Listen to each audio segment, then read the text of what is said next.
Never seen such a strange child. Just born, even the umbilical cord was not cut off. The body floated into the air. This scene to the side of the nurses were stunned. The mother saw her child can fly, but showed a smile of relief. She followed the umbilical cord, will gently tug the child down, and then carefully into the arms, as if the harvest of a heavenly gift of the angels. So he gave him a nice name, Marco. While aside, the grandmother is not happy. In order to avoid being more people found, they took the child back home overnight. But the next morning, Marco is strangely missing. Some searching only to find out that the original is floating to the ceiling. Just then, the neighbors came to congratulate them. If they found out that Marco could fly, they would definitely spread the story to everyone. Just when the grandmother was anxious about what to do, the mother found a belt to fix Marco on the bed, which is lucky to fool everyone, in order to prevent other accidents. The grandmother simply used Marco allergies as a reason to refuse other people's visits and forbid Marco to go out activities. His mother was worried about Marco getting bumped, so she covered the ceiling with quilts.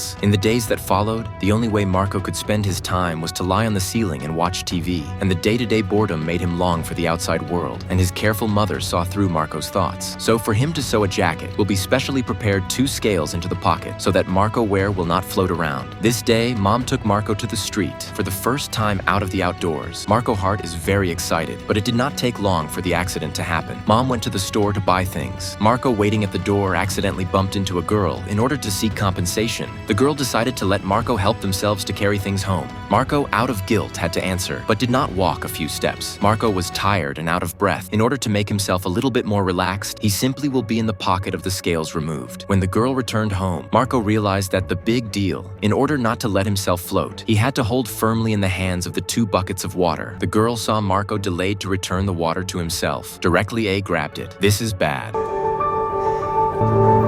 Mommy.